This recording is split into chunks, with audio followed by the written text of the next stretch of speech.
बिहार विधानसभा चुनाव 2025 के लिए सीट बंटवारे के लिए एनडीए में चला समुद्र मंथन आखिरकार पूरा हो चुका है।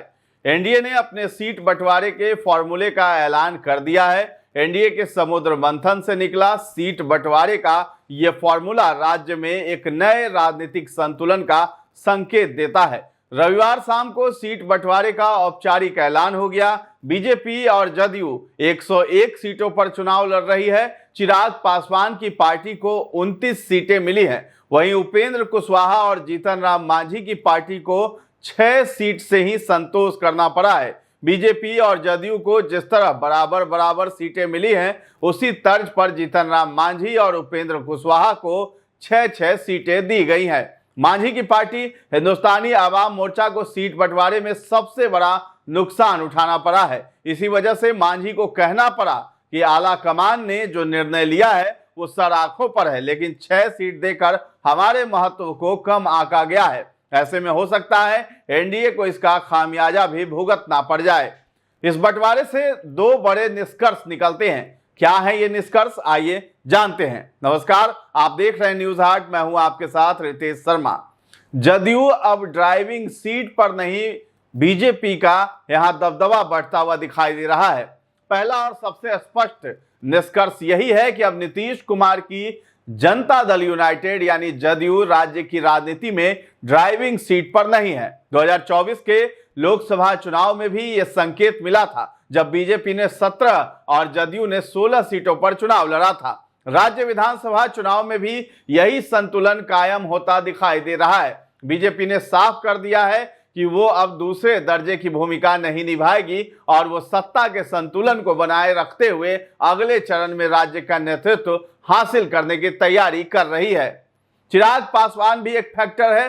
बीजेपी की नई दलित रणनीति भी यहां पर काम कर रही है। दूसरा बड़ा निष्कर्ष यही है कि चिराग पासवान के मजबूत होते राजनीतिक कद से जुड़ा हुआ यह प्रतीत हो रहा है। सूत्रों का कहना है कि 29 सीटों का बड़ा हिस्सा देकर बीजेपी ने यह साफ संकेत दे दिया है कि वह बिहार की राजनीति में पूरी तरह से नीतीश कुमार पर निर्भर नहीं रहना चाहती है। पिछले चुनाव में चिराग पासवान की लोक जनशक्ति पार्टी रामविलास ने नीतीश कुमार की जदयू को काफी नुकसान पहुंचाया था, जिससे नीतीश कुमार को राज्य की राजनीति में अपना दबदबा खोना पड़ गया था। अब बात करते हैं जीतन राम मांझी की। मांझी की पार्टी के पास फिलहाल 4 विधायक और 1 सांसद हैं। मांझी के बेटे नीतीश कैबिनेट में मंत्री हैं और मांझी भी खुद केंद्र की कैबिनेट में मंत्री हैं। वहीं उपेंद्र कुशवाहा खुद लोकसभा चुनाव हार गए थे और उनकी पार्टी से कोई भी विधायक नहीं है। इसके बाद भी मांझी और कुशवाहा के खाते में बराबर बराबर 6 सीटें आई हैं। 2025 में विधानसभा चुनाव में जीतन राम मांझी ने 40 सीटों की मांग से अपनी डिमांड शुरू की। उसके बाद 20 सीट और फिर 15 सीट पर अड़े रहे थे, लेकिन सीट शेयरिंग में उन्हें सिर्फ 6 सीटें मिली हैं। इस तरह उन्हें पिछले चुनाव से 1 सीट कम ही मिली है। तो पिछले चुनाव में उन्हें 7 सीटें दी गई थी, लेकिन इस बार 6।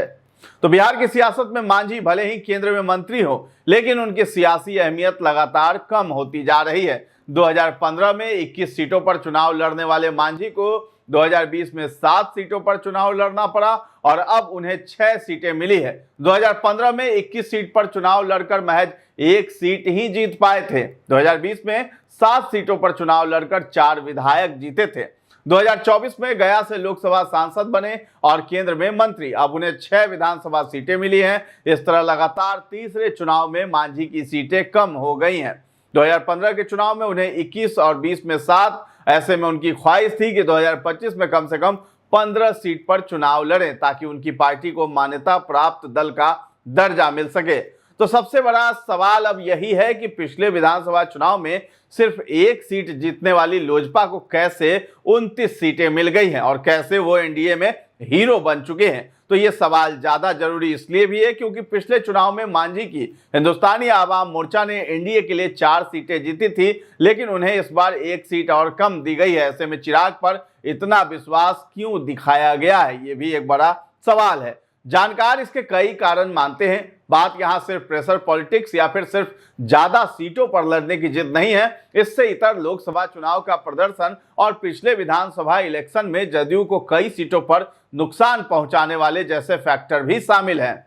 तो बिहार में पासवान वोटर कितनी अहमियत रखता है। तो बिहार में दलित वोट बैंक काफी अहम माने जाते हैं। वहां भी बात जब चिराग पासवान की आती है तो उनकी पकड़ी दुसाध समुदाय में सबसे ज्यादा है। चिराग के पिता रामविलास पासवान ने इसी दुसाध समुदाय को सशक्त कर बिहार की राजनीति में अपनी अलग जगह बनाई। 2023 की जातिगत जनगणना बताती है कि बिहार में दुसाध समुदाय की आबादी 5.31% के आसपास है। इन्हें 70 से 80 लाख माना जा सकता है। दलित समुदाय में तो दुसाध को सबसे प्रभावशाली जो है वो रूप में देखा जाता है। तो कितनी सीटों पर प्रभाव रखता है दुसाध समुदाय?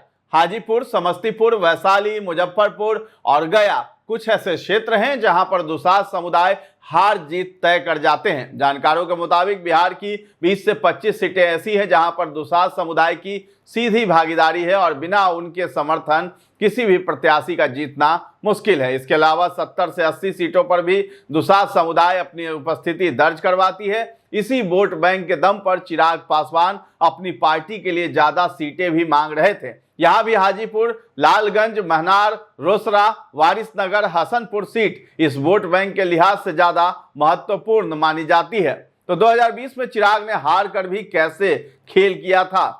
चिराग पासवान ने पिछले विधानसभा चुनाव में बगावत करते हुए 137 सीटों पर अपने उम्मीदवार उतारे थे। वे खुद को मोदी का हनुमान तो बता ही रहे थे, लेकिन नीतीश कुमार के साथ उनका तालमेल नहीं बैठ रहा था। इस वजह से उन्होंने उन सीटों पर खास फोकस रखा जहां पर जदयू को नुकसान पहुंचाया जा सकता था। चुनावी परिणाम बता रहे हैं कि पिछले विधानसभा चुनाव में चिराग की पार्टी ने सीट सिर्फ एक जीती, लेकिन जदयू को कई सीटों पर भारी नुकसान पहुंचा दिया था।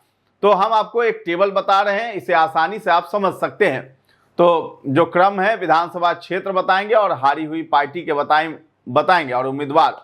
तो पहला है सूर्यगढ़ा, जहां जदयू से जो है हारे हुए कैंडिडेट हैं 44,378 वोट से। धोरैया में भी जदयू की हार हुई 4,081 वोट से। जमालपुर में जो है वहां के मंत्री जो थे वो 14,502 वोट से हारे। शेखपुरा में भी जदयू को हार मिली 14,486 वोट से। इसी तरह चेनारी में भी 17,970 वोट से जदयू के प्रत्याशी हारे।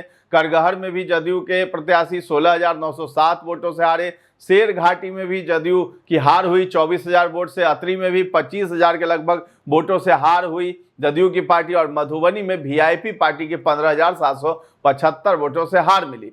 तो लोकसभा चुनाव ने चिराग का कद जो है बढ़ा दिया था। पिछले विधानसभा चुनाव में तो चिराग पासवान की पार्टी ने जदयू को नुकसान पहुंचाया, लेकिन 2024 के लोकसभा चुनाव में उन्होंने 100% स्ट्राइक रेट के साथ सभी 5 सीटों पर जीत दर्ज की और इसी से उनका कद बढ़ गया था। तो आपको वो सीटें भी बता दें। हाजीपुर में जो है चिराग पासवान ने जीत दर्ज की थी। समस्तीपुर में सांभवी जो है उनकी सांसद बनी उस पार्टी से। खगड़िया से राजेश वर्मा ने जीत दर्ज की और जमुई में अरुण भारती ने जीत दर्ज की और वैशाली में वीणा देवी ने जीत दर्ज की थी। तो ये 5 सांसद जो हैं वो चिराग का कद बढ़ाने में सहयोगी रहे हैं। तो जाति से ऊपर उठ मुद्दों की राजनीति भी चिराग पासवान करते हैं। जानकार ये कहते हैं कि बिहार में चिराग पासवान की निजी लोकप्रियता भी उन्हें इस चुनाव में एक प्रबल दावेदार बनाती है। ऐसा देखा गया है कि पासवान समुदाय से होने के बावजूद भी चिराग ने खुद को किसी एक जाति तक सीमित नहीं रखा है। वे जातियों की ज्यादा बात भी नहीं करते हैं। उनके मुद्दे तो बिहारी अस्मिता, रोजगार, कानून व्यवस्था है। ऐसे में मुद्दों की राजनीति करने में विश्वास रखने वाले चिराग खुद को सिर्फ एक वोट बैंक तक सीमित नहीं रखना चाहते हैं।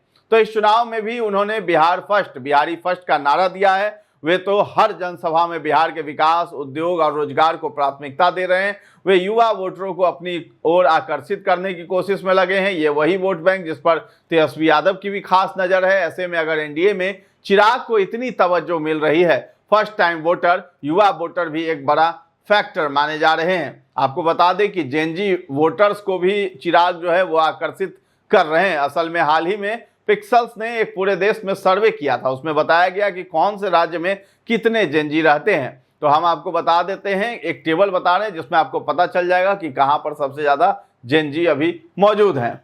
तो सबसे पहले बिहार की बात करते हैं। वहां पर जेनजी आबादी यानी यूथ की आबादी 32.5% है। जम्मू और कश्मीर में 30% आबादी है। उत्तर प्रदेश में भी 30, राजस्थान में 29, असम में 28, मध्य प्रदेश में 28, छत्तीसगढ़ में 27%, उड़ीसा में 25, दिल्ली में भी 25 हैं। तो ये 10 राज्यों के हमने नाम लिए हैं। सबसे ज्यादा बिहार में 35% जो है यहाँ पे जेनजी रहते हैं। अब जो टेबल हमने आपको बताई है उससे स्पष्ट है कि चुनावी राज्य बिहार में ही सबसे ज्यादा जेनजी रहते हैं। बड़ी बात यह भी है कि जेनजी उन लोगों को कहते हैं जो 97 से 2012 के बीच जन्मे होते हैं। ऐसे में अगर हम इस रिपोर्ट के अलावा 2011 की जनगणना को आधार माने तो भी बिहार में इस उम्र के लोगों की संख्या 17 से 20% के आसपास बैठती है। ये बताने के लिए काफी है कि चिराग पासवान आखिर क्यों इस समुदाय को टारगेट कर रहे हैं। तो कुल मिलाकर चिराग पासवान को 29 सीटें देना बीजेपी के लिए अगला कदम माना जा रहा है। बीजेपी अब चिराग के राजनीतिक प्रभाव को न केवल मान्यता दे रही है बल्कि उन्हें राज्य के दलित चेहरे के रूप में भी आगे बढ़ा रही है। राजनीतिक विश्लेषकों का कहना है कि बीजेपी की यह रणनीति बिहार में दलित वोट बैंक को मजबूत करने की कोशिश हो सकती है। इस समायोजन की राजनीति में सबसे अधिक प्रभावित जीतन राम मांझी हुए हैं। उनकी पार्टी हमको इस बार केवल 6 सीटें मिली, जो 2020 के पिछले चुनाव से एक कम है। राजनीतिक सूत्रों के अनुसार मांझी की सीटें चिराग पासवान को संतुष्ट करने के लिए कम की गई हैं। इससे एक बात साफ हो गई है कि एनडीए का ध्यान अब राज्य के दलित नेतृत्व को एक मजबूत चेहरा प्रदान करने पर है, और वो चेहरा अब जीतन राम मांझी नहीं बल्कि चिराग पासवान है। हाँ, एक और बात है कि जिस तरीके से 2020 में चिराग पासवान ने जदयू यानी नीतीश कुमार के खिलाफ उन सीटों पर चुनाव लड़ा और उनकी पार्टी के प्रत्याशियों को कड़ी शिकस्त दी थी, लेकिन अब पासा पलटता हुआ दिखाई दे रहा है। आपको बता दें कि भाजपा के जो चुनाव प्रभारी हैं धर्मेंद्र प्रधान, उनको यहां पर भेजा गया था और सीटों के बंटवारे के लिए बातचीत ये चल रही थी। तो अंदर खाने की ये खबर है कि धर्मेंद्र प्रधान से और नीतीश कुमार की मुलाकात में ये बातें हुई थी कि सभी को आगे लेकर के चलना है। तो नीतीश कुमार ने ऐसी बातें कही थी जिसके एवज में धर्मेंद्र प्रधान थोड़े चौंक भी गए थे कि आखिर सभी को एक साथ आखिर कैसे लेकर चलना है। लेकिन नीतीश कुमार की ये बात चिराग पासवान के लिए वरदान साबित होती हुई दिखाई दे रही है और सभी को एक साथ ले चलने की बात में जो दम दिखाई दिया, तो नीतीश कुमार के कहने पर ही भाजपा ने चिराग पासवान को 29 सीटें देने का काम किया है। तो चिराग पासवान का अब कद एनडीए में काफी ज्यादा बढ़ गया है और मांझी और कुशवाहा उनके सामने कुछ भी टिकते हुए नहीं दिखाई दे रहे हैं। तो एनडीए के हीरो कहा जा रहा है चिराग पासवान को, क्योंकि 29 सीटें लेकर के वो बिहार की राजनीति में हलचल मचाने वाले हैं। अगर 29 सीटों में उनकी बहुमत बहुत ज्यादा होती है तो आने वाले समय में सरकार बनाने में भी उनकी अहम भूमिका होगी और उनका कद भी बढ़ता हुआ चिराग पासवान का साफ साफ दिखाई देगा। तो फिलहाल इस खबर में इतना ही है। न्यूज़ हाट के साथ बने रहें और अभी तक हमारे चैनल को आपने सब्सक्राइब नहीं किया है तो जरूर कर लें। धन्यवाद।